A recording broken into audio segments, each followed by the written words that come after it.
Students, attendees, please switch on your videos. We are live now.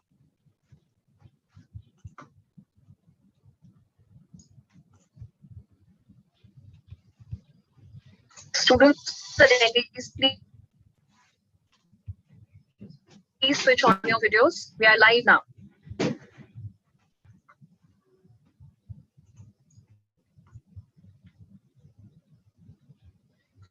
Students, attendees,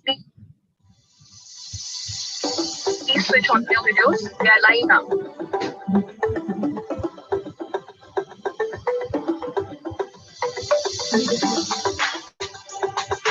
Students, attendees, Quick tip from me if you're planning to get into work.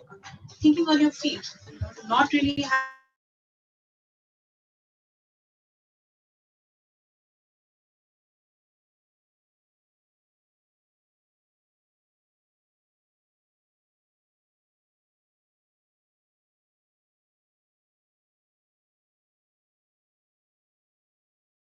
you're going to say or what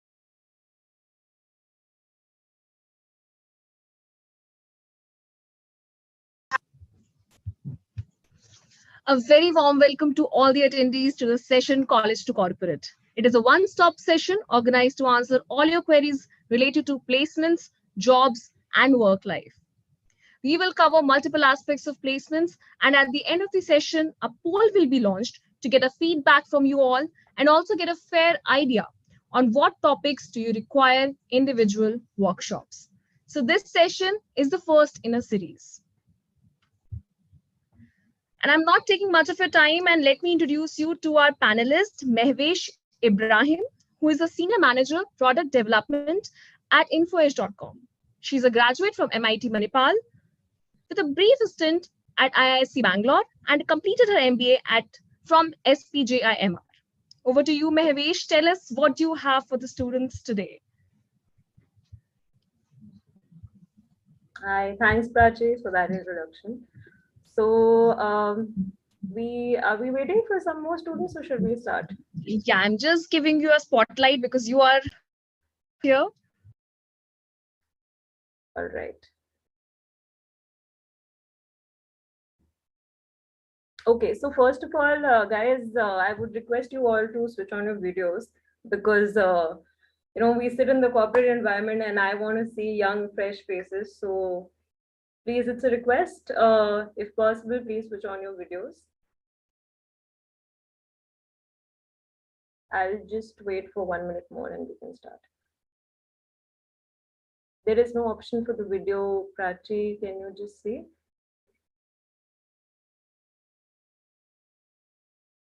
Okay, anyway, meanwhile, when Prachi says if the video option can be enabled.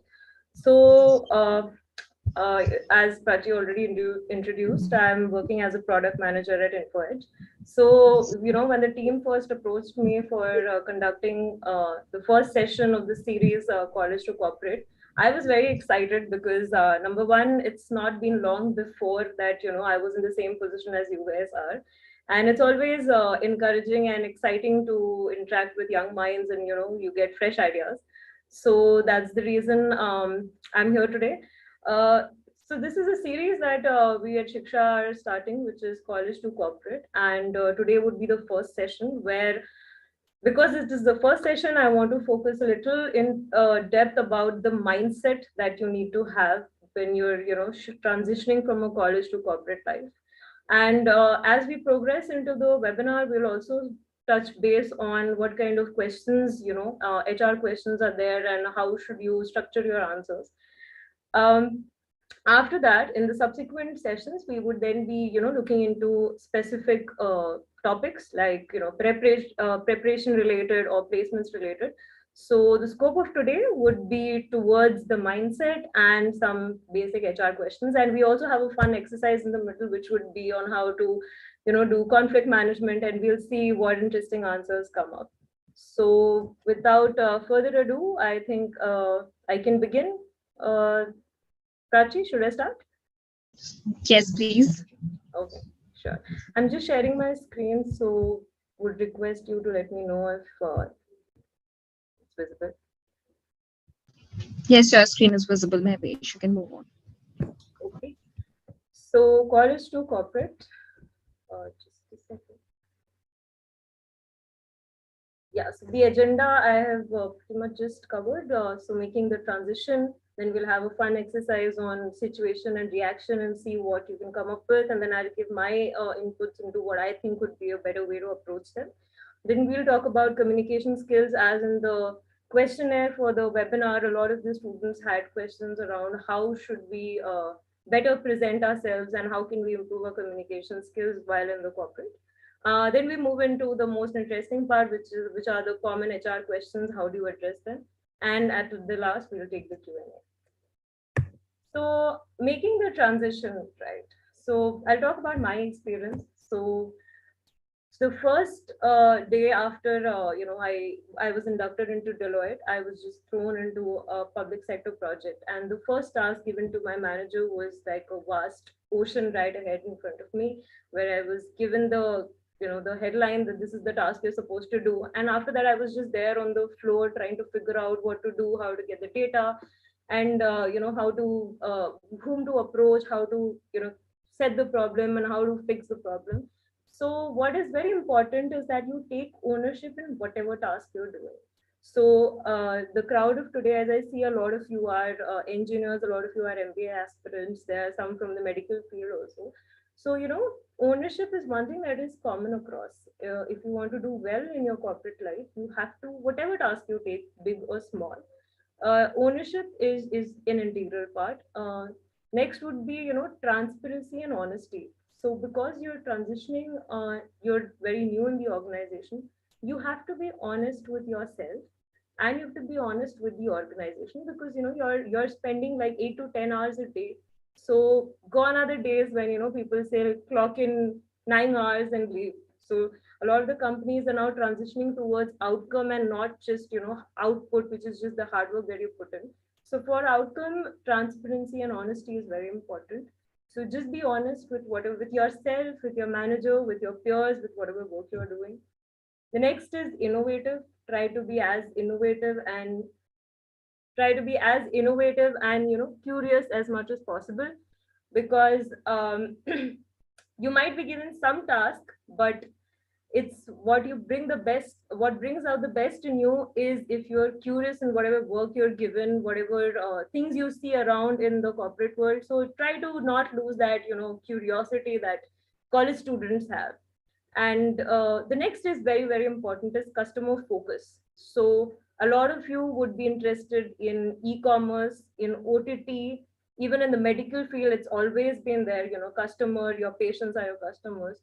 So having customer focus is the most important thing right now. So whether you are a developer or a salesperson, or you're an author, or you're a manager, you're a sales manager, you're a doctor, you have to take into account that whatever work you're doing, you are involving the customer, and that's the main important thing that you look at.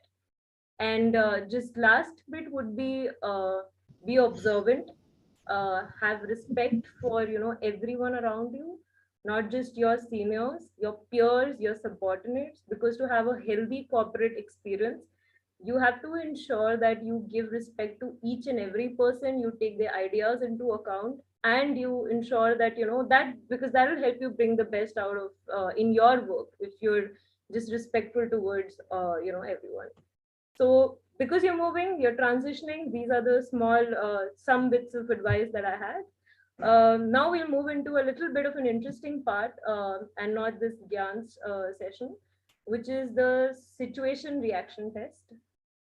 So there are a couple of people who had asked Mohsin and Tapaswini on how to handle conflicts in a corporate environment.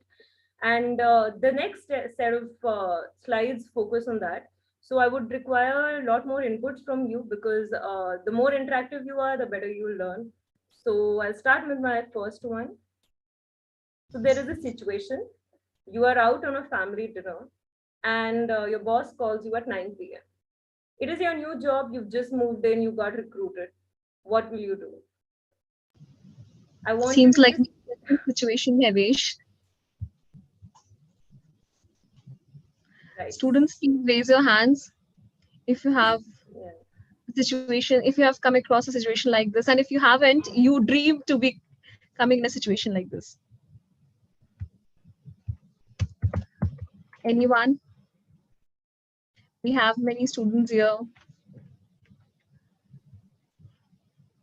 Yeah, 3 people have raised hands. Kshitij Nayak. Kshitij. Okay, we have Tanmay Patil. He has raised his hand, I think, in the initial session of the webinar itself, and I am allowing you to talk. Please, Tanmay, ask your Tanmay. Yeah, right? Am I speaking? Am I naming you correctly? Tanmay, please ask your question. No, actually, the answer to this question, Tanmay, you can answer this question. Yeah. You please. How will you react to the situation if your boss calls you at 9 p.m.? I think Tanmay is not able to speak. Tanmay, is there a problem?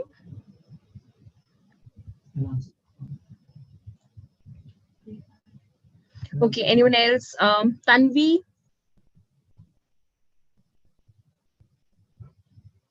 Tanvi, can you please ask your question?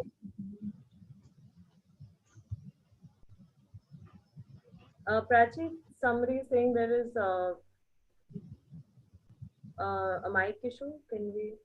Okay, can you please reply in the chat box? Like, how will you react? Like, if this situation, if you come across a situation when your boss calls you at 9 p.m. So, how will you react? Good afternoon, ma'am. Hi, good afternoon. So first I would call my manager or boss and then I would talk with him if it is urgent or any important work. If yes, I would go back home and solve the problem or go back with the issue. Or if it's not that important, I would connect him to the next morning. I would connect him to the first thing and I would enjoy my dinner with them, with my family. Okay. Interesting. Interesting. There is one answer, Brian. I think you said you'll ignore and get back to him in the morning. Dimple Kataria is also writing, I'll ask about the urgency of the work and will ask if the work can be shifted to tomorrow or not. If not, then I'll go. Right. What do you think is the correct answer then, Bhavesh, for this kind of a situation? Yeah. So Prachi, like, there is no perfect answer, as I would say. However, I resonate with what Dimple is saying, and that is, and what was already answered right now, is that first I would excuse myself from the table, where my family is, and just pick up the call, because if my manager is calling me at 9 p.m., it might be an important work, it might be a very urgent work, maybe something has broken on the production and requires immediate attention. So I will answer the call, try and understand what is the urgency of the problem. If it is not very urgent, I'll let my manager know that I'm out on a family dinner, and as any normal person in a corporate environment would take that into account and would not force you to work right away. So Right. you would call back the manager, ask if it's urgent, assess the urgency, and then get back. If it's very urgent, you get back home, finish the dinner first, get back home, and you'll do it. Else, you will come back in the morning and then discuss it out and then complete it. So, like Mehak is saying, it is very important to have a good balance. So you can't ignore your boss, and at the same time, you should not just pick up the call and start working on something right away, because it's a marathon that you're in a corporate world. So it's not a sprint where you just, you need to have work-life balance. Great. That was interesting. We'll move ahead to the next one then. I think. Students, if you're finding problem in unmuting yourself, you can just simply write your suggestion or your reaction in the chat box and we'll take it up from there. But try to please unmute yourself and be interactive. Right. So there is this next question now, which is, you recently joined an organization, you've come across a blunder by a colleague who also happens to be a friend, because both of you were freshers, you got inducted into the same team and now you're working. However, the error is such that if it is not reported, it might cost the firm a lot. If it gets reported, your friendship with that person could be at stake. So what will you do and why? Answers, please. Okay, so our student is writing, we can see the answers in the note section. So I think we need to hide the note section, Bhavesh. Oh, okay. Yeah. And students, these are not answers. I mean, these are Yeah, these are just situations. I mean, one can have a different perception about it. So please, what is your perception? You've started to get answers, Mahesh here. Brian is writing, try and help my friend rectify it. If that cannot be done, suggest him to come clean. More answers, more please. answers. Habib Rahman, you have raised your hand. Would you want to please tell me what is your answer? How will you react? Habib.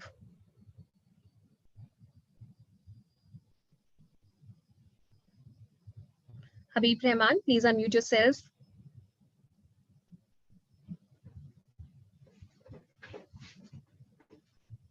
Okay, Dhanu Bahadur, if you want to speak, please. Yeah, Dhanu, go ahead. Hello. Hi, Dhanu. Good afternoon, ma'am. Good afternoon. Actually, yes, I will report to superiors, and I will check if we can do anything with my friend. Because if organization is there, then only we will be together. Otherwise, it will be difficult for us. So I will report that, and we will try to rectify it. Okay. Thank you. Okay. So if I get you right, you're saying that you'll report to your manager. Yes. Okay. Any other answer? Anybody else has any other thought?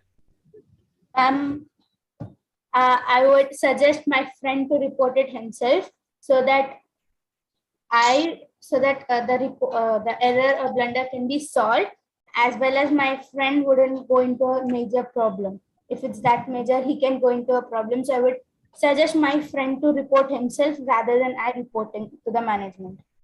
Brilliant. I think Tanvi, you bang on. So that's how the mindset should be. That while Danu, what you said is correct. That you have to report, and if the form doesn't exist, then both you and your friend would have nowhere to go to. But that should be your second step. So first step should be, because he's your friend and a colleague. So either, if it's not even a friend, if a colleague is working on something, you find a blunder that the person is doing, and it can be averted. You first step should be to try and avoid that issue by letting the person know what you can fix is something that your friend could also fix. So Tanvi is bang on that you have to first report it to your friend. Let him know that, let him or her know that this is the issue that is going to be there. There will be a catastrophic effect of not, changing it. And if you think that it's still not being taken seriously, please, by all means, go ahead and report to the manager, because if the firm doesn't exist, then would, both of you again would, and not just you two, it will impact a lot of other lives. So, but that should be your second step.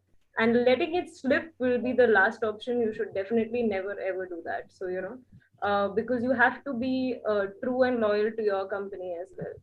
So, but I perfect. believe, Mahvesh, that this is a very subjective thing. Like, maybe how are you on your terms with your friend? I mean, how is your friend's behavior and how does he or she take it? It also depends a lot on that situation, right? And how big is a problem is also a matter of concern here, isn't that so? I mean, it Yeah, is very absolutely. subjective when it comes to you, actually. Yeah, absolutely, Prachi. It is subjective. So that's why I said that the first step you will take is talk to your friend, but that is not the last step. If you Right. see that the taking any action has not taken your feedback in a positive way, and you think that it is negative, the friend will probably not take any action on it, or has taken in a very negative way, you have to report it to your manager. So letting it slip is the last resort. You should not do it at all. Yeah. Okay. However, there are multiple reactions that students have put in the chat box. They are more or less similar, but yes, we Right. can move on. Right. Okay. So we will move on. I'll skip the next one in interest of time because I want to. Yeah. Yeah. So yeah. I hope the question is visible to everyone.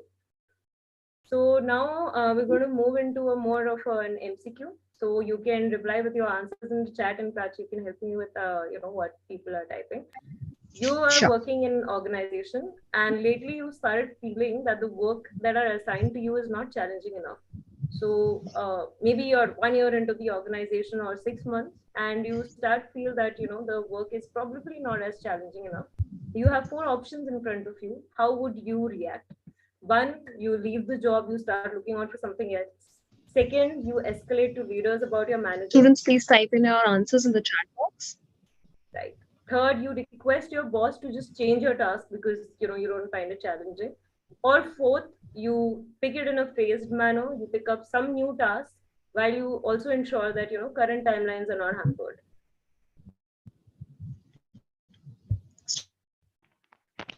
Ma'am, I'll choose option number 4.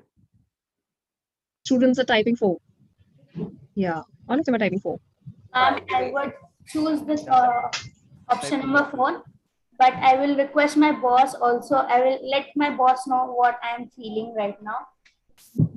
Right, absolutely. I think bang on. I think everyone's getting the sense, right? Some people are also typing 3. Yeah, so I was just coming to that. The 3 and 4 are somewhat. 3 is the next step from 4. So first you will try and find those new tasks.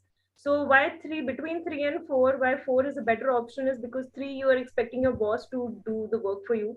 Whereas in 4, you are also taking some initiative on your own. So what I had said in the first slide that, you have to take ownership and you try to be more innovative. So you start picking up new tasks and tell your manager, I want to transition into this because I'm not very happy with what I'm doing. So between 3 and 4, hence 4 wins. Great. Perfect. Shall we move on? Yes, please. Okay. Another question. You get a call for a job interview in your dream organization. However, you also have your final year exam. Okay, mind you, the final year exam. What will you do? So these are the 4 options again. You can read and put in your options in the chat box.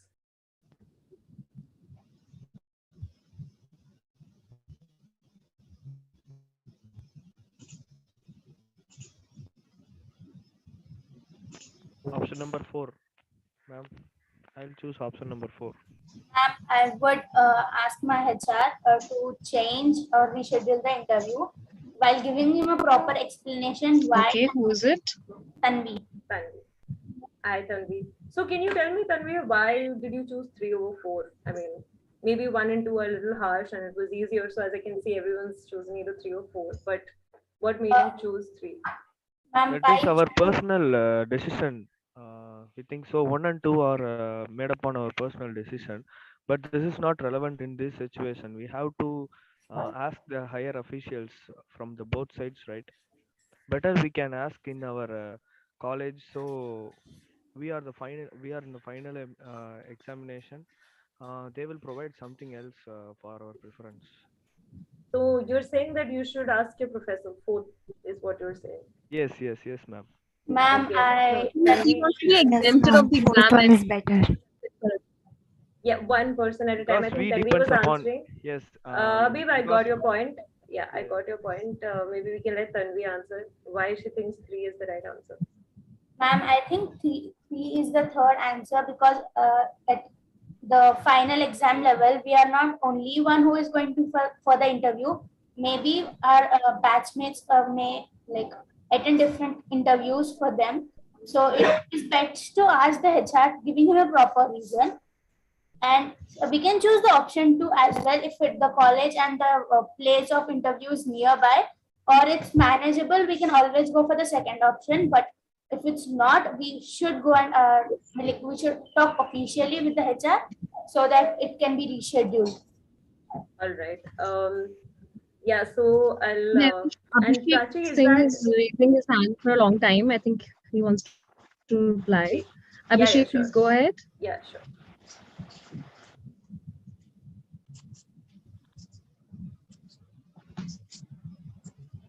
Abhishek, you're not audible. Please be a little louder.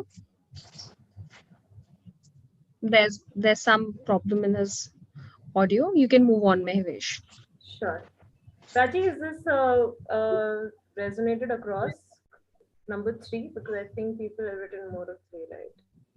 Yeah. People are writing 4, answer 3, 4. Yeah. I mean, I think. Right. What is the correct answer then here? Yeah, sure.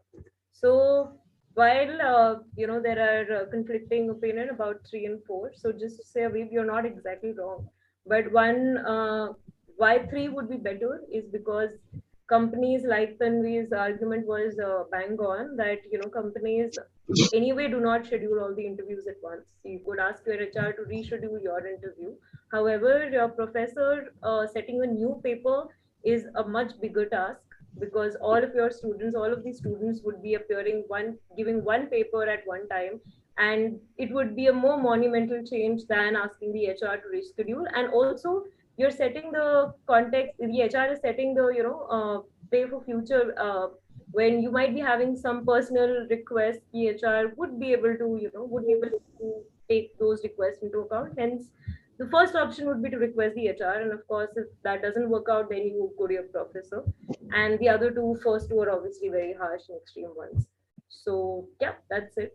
I'll be moving on to the next one. You're working on a project. We'll just go a little fast with this one. What is your opinion? You can put in the chat. This is the last of this round. So okay, we're getting 2s and 1s. Ma'am, then I would choose option number I 1. think you've given 2 answers. I would request some other Yeah, people who've not got a others. chance. Thank you so much, Tanvi, for Thanks, being so Tanvi. interactive here.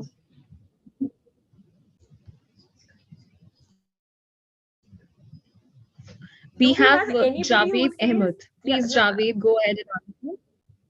Yeah. Option number Yeah, 1, ma'am. yeah, Mahesh, please go on. Yeah, no, I was just saying that I see 1. Is there anyone who has a differing opinion, wants to Hello, ma'am. thinks Good, that good afternoon. yeah. Good afternoon, ma'am. Yeah, good afternoon, Javed. Option 1, madam. I will put my idea also in front of our leader. Got it. Right. Is there anyone else with option 2, 3, or 4, or any other option other than 1?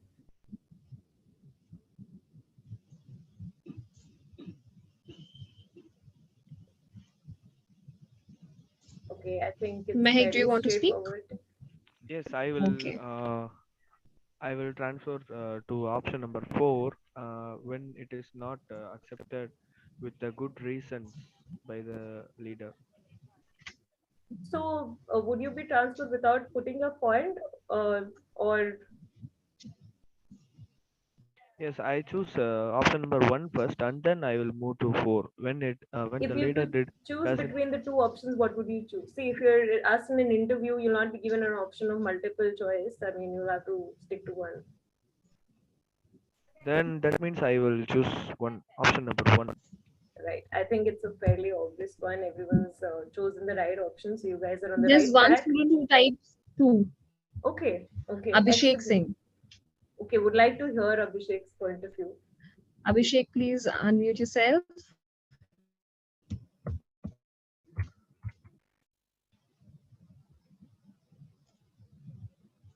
Abhishek, please speak.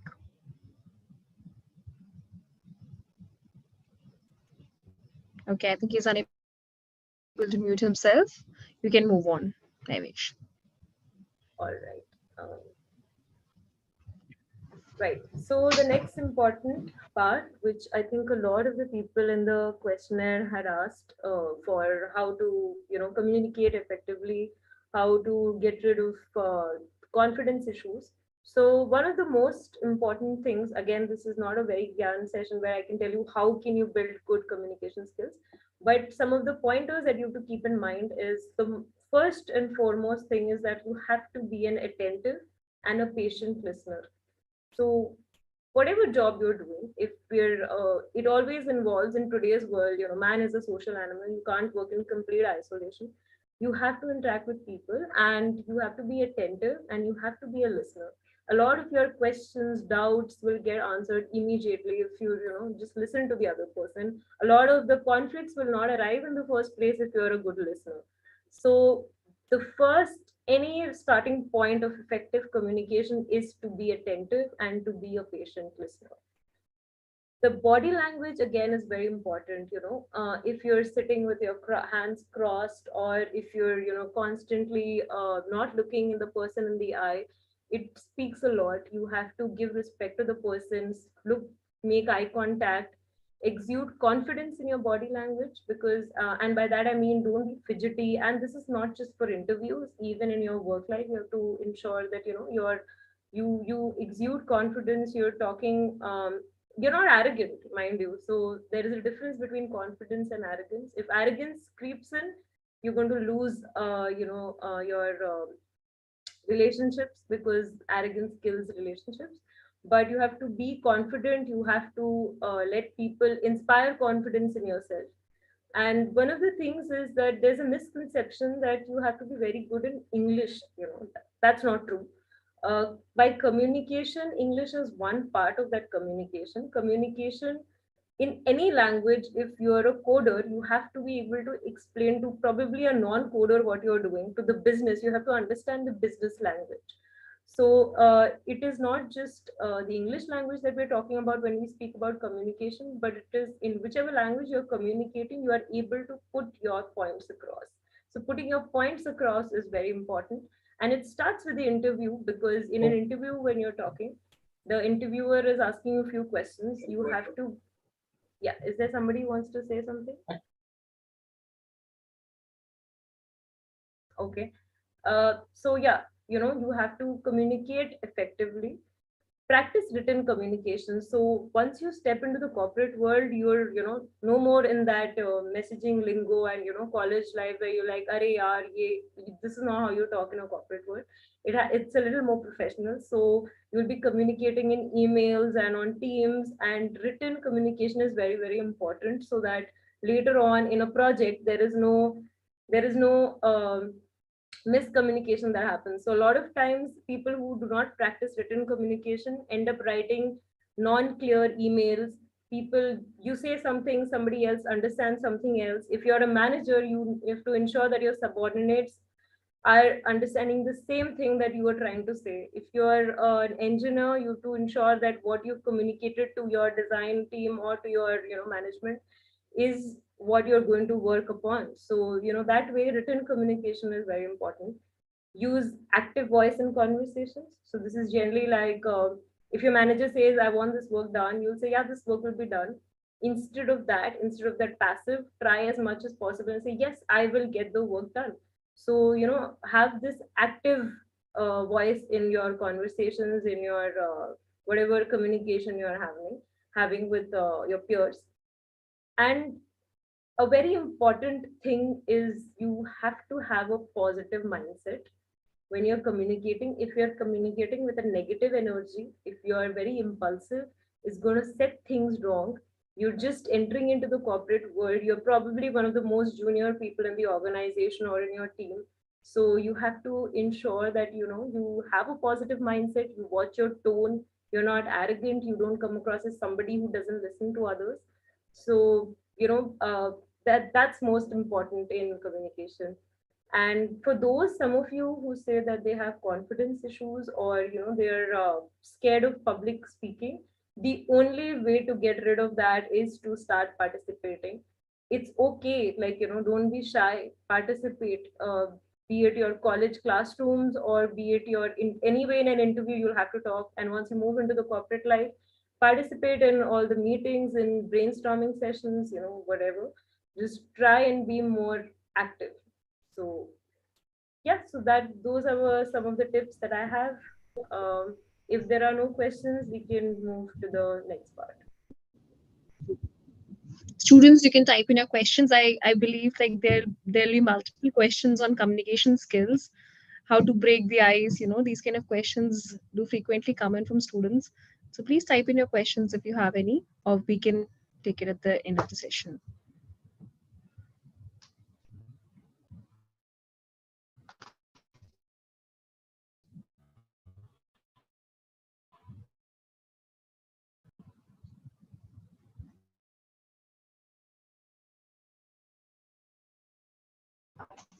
Yeah, one student, Rafa Dalvi, is typing, how can we participate more frequently if we don't have anything concrete to contribute?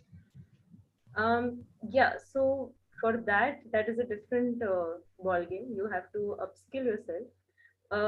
And that's why I said you have to be an attentive listener. So if you're listening to conversations, if you have to be curious. You have to be, if you have that curiosity in you, you're new in the organization. There will be a lot of things that you don't understand.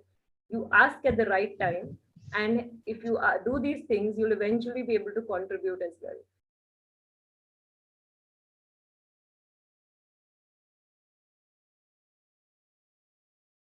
I think Prachi, we can go ahead. I think people. Yes. Please go ahead. Okay. I think a lot of the audience has come for the next part, which is the HR questions. So there was one person who had asked, what is the most difficult question that can come in an interview? And in my opinion, it is this question: tell me about yourself. Because no amount of practice, or sometimes, we say that the things that you don't prepare at all, or you think you know everything about yourself, but it's not that. What do you say in an interview, how do you pitch the best version of yourself, is very important. And hence, for me, this is the most difficult question to answer in an interview.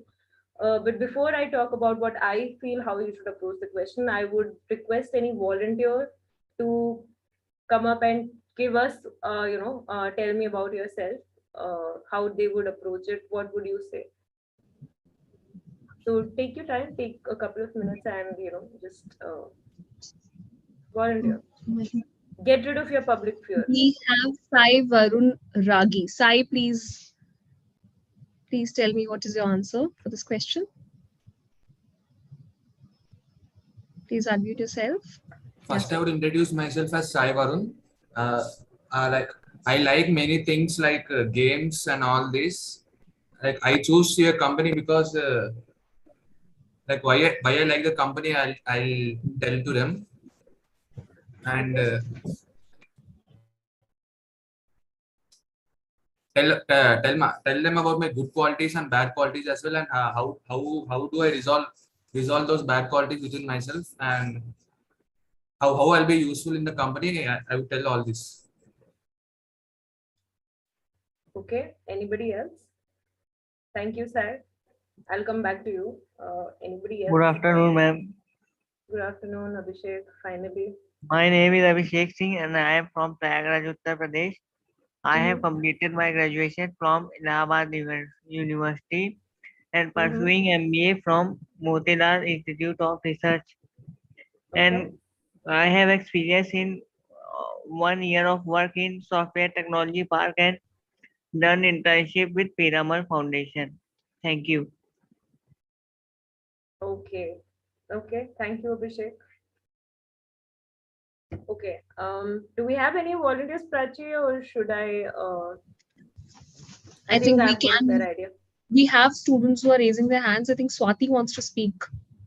Okay, great. We'll just take Swati's and then we'll. All right, then we can move on. Yeah.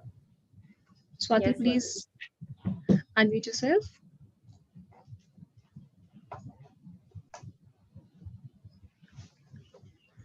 Mehek is there. I think Swati is not able to unmute herself. Mehek, do you want to speak?